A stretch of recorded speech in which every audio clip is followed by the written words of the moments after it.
punya cerita dengan judul Hantu Romusa di Bukit Soeharto.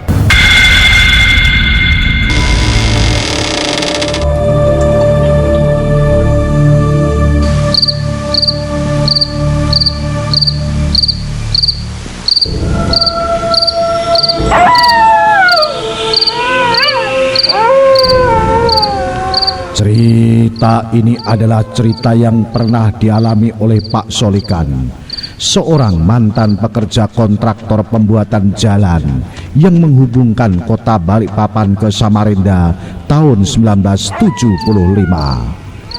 Ketika itu badan jalan tanah baru saja menembus daerah yang disebut Bukit Soeharto. Para pekerja projakal atau proyek jalan Kalimantan, umumnya dari Samarinda dan Balikpapan. Mereka tinggal di pos-pos kerja yang dibangun tiap 3-5 km tepi jalan tersebut. Tiap pos dihuni lebih dari 20 orang. Ketika kami bekerja bisa membuat tembus dari ujung arah Balikpapan dan arah Samarinda, kami semua merasa gembira. Perusahaan juga melakukan selamatan di tengah jalan tembus tersebut secara sederhana dan kecil-kecilan. Cerita Pak Solikan. Pekerja diistirahatkan sambil memasak daging rusa hasil buruan penduduk yang dibeli oleh pihak perusahaan.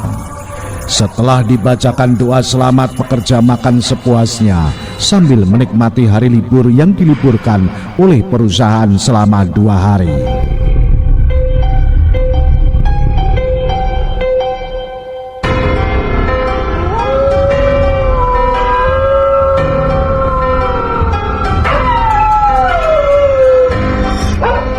Sebelum bernama Bukit Soeharto, kawasan itu adalah sebuah hutan rimba yang cukup lebat dengan pohon-pohon besar.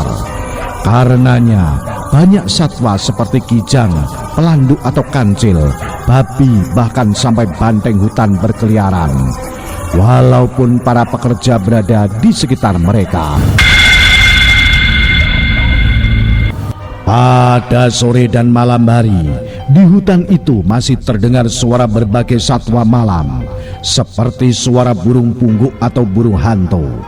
Penduduk sekitar Sambuja ada yang mengingatkan kalau di hutan tersebut, selain memang banyak satwa liar, juga ada daerah-daerah angker yang penuh misteri. Hal ini dibenarkan pula oleh masyarakat desa Lowajanan yang berdiam di tepi sungai Mahakam atau pinggiran daerah Bukit Soeharto yang ketika itu dikenal sebagai daerah kilometer 40 atau sekarang kalau tidak salah telah menjadi desa yang bernama Batuah. Daerah-daerah di sana yang disebut angker tadi bukan hanya karena di sana ada beberapa jenis binatang buas jadi-jadian seperti harimau atau hantu-hantu hutan yang sering mengganggu jika ada orang yang memasuki hutan tersebut. Tetapi juga ada hal-hal aneh yang bisa dialami oleh siapapun yang berada di sana. Korbannya sering ditakut-takuti, bahkan ada yang hilang tak pernah ditemukan walau telah dicari selama berbulan-bulan. Kalau juga ditemukan, si korban tak jarang dalam keadaan linglung atau setengah gila. Bahkan ada yang mati penasaran. Memang tak pernah ditemukan ada korban yang mati dengan tercabik-cabik akibat binatang buas. Kebanyakan korban ditemukan dalam keadaan sudah tak mengenal dirinya sendiri. Para pekerja jalan pun ada yang menjadi korban, bahkan tewas di hutan tersebut.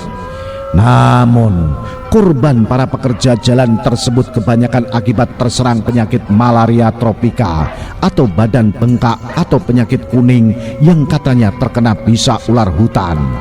Namun demikian tak satu pun di antara para pekerja mengalami gangguan jiwa atau berhenti karena takut dengan keadaan alam atau cerita-cerita seram tentang hutan-hutan sepanjang jalan Samarinda dan Balikpapan. Namun pada suatu ketika ada kejadian aneh yang saya alami. Kata Pak Solikan yang kini telah berusia sekitar 75 tahun dan tinggal di Sambuja, ikut dengan menantunya. Peristiwanya memang aneh, tapi dialaminya secara sadar.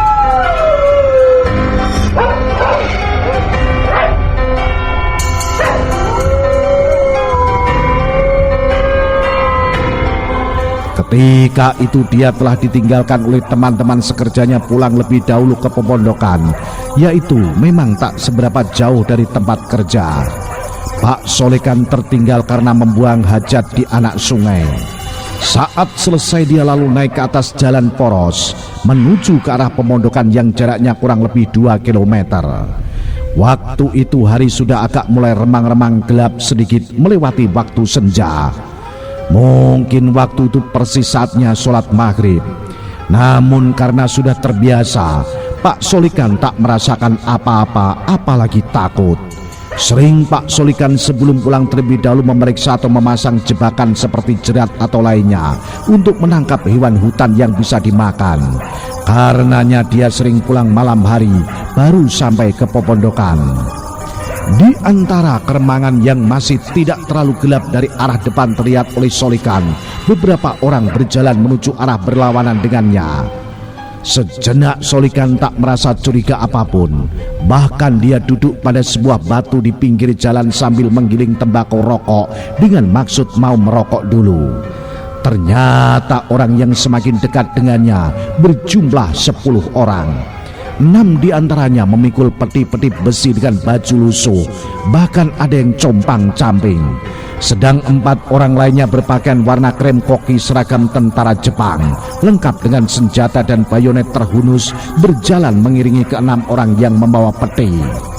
Sesampainya di depan Pak Solekan, 2 diantaranya 4 tentara Jepang tersebut berhenti sambil mengarahkan senjatanya ke arah Pak Solekan sambil berbahasa Jepang yang tak dimengerti oleh Pak Solekan. Si Jepang rupanya paham kalau Solekan tak memahami maksudnya.